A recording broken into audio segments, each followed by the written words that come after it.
नमस्कार दोस्तों।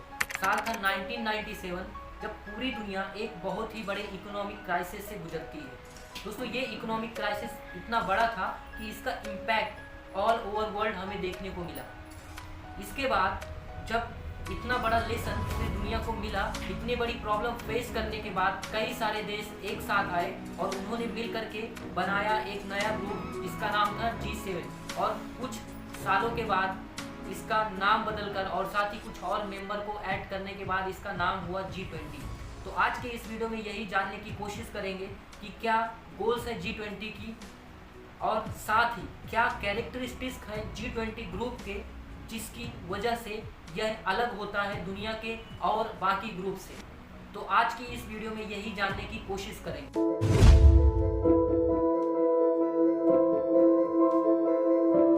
G20 group of 20 countries. दोस्तों इन 20 कंट्रीज के नाम आप अपने फ्रंट स्क्रीन पर देख सकते हो। दरअसल दोस्तों G7 इस नाम से जाने जाने वाले ग्रुप जी उसका आगे चल के G20 यह नाम रख दिया गया। क्योंकि इस पर और ज़्यादा मेंबर ऐड किए गए। इसके पीछे रीज़न था कि जो 7 कंट्रीज थी एक्चुअली वो सिर्फ एक पर्टिकुलर एरिया को प्रेजेंट करते थे और इस वजह से यह ज़रूरी था कि अगर ऑल ओवर वर्ल्ड को साथ लेकर के चलना है तो पूरी दुनिया में जो अलग अलग देश हैं उन्हें एक साथ लाना पड़ा और इस वजह से फॉर्म हुआ G20।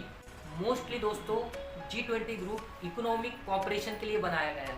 जैसे क्वाड ग्रुप है जिसके मेंबर 4 हैं, तो वो जो ग्रुप है वो सिक्योरिटी पर्पज़ के लिए बनाया गया है। इसी तरह G20 ग्रुप बनाया गया है इकोनॉमिक कॉपरेशन के लिए कि दुनिया में जो अलग अलग देश हैं उनकी अलग अलग इकोनॉमिक पॉलिसीज़ होती हैं जो कि फाइनेंस से रिलेटेड बहुत से इश्यूज होते हैं डेवलपिंग कंट्रीज़ में भी और डेवलपमेंट कंट्रीज़ में भी।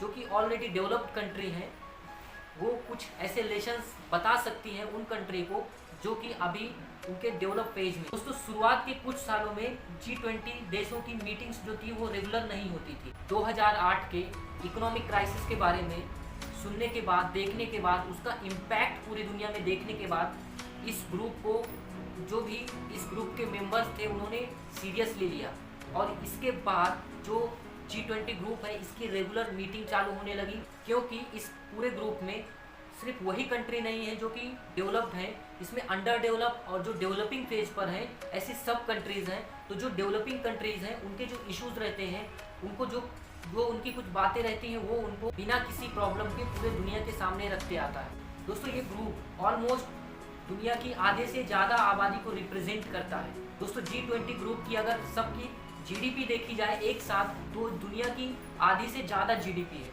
तो यहाँ से हम यह अंदाज़ा लगा सकते हैं कि G20 यह ग्रुप कितना बड़ा है और इसके कितने बड़े मायने। तो पूरा ग्रुप कुछ इस तरह रेगुलेट करता है जैसे कि हम इसे 2 टाइप में डिवाइड कर सकते हैं।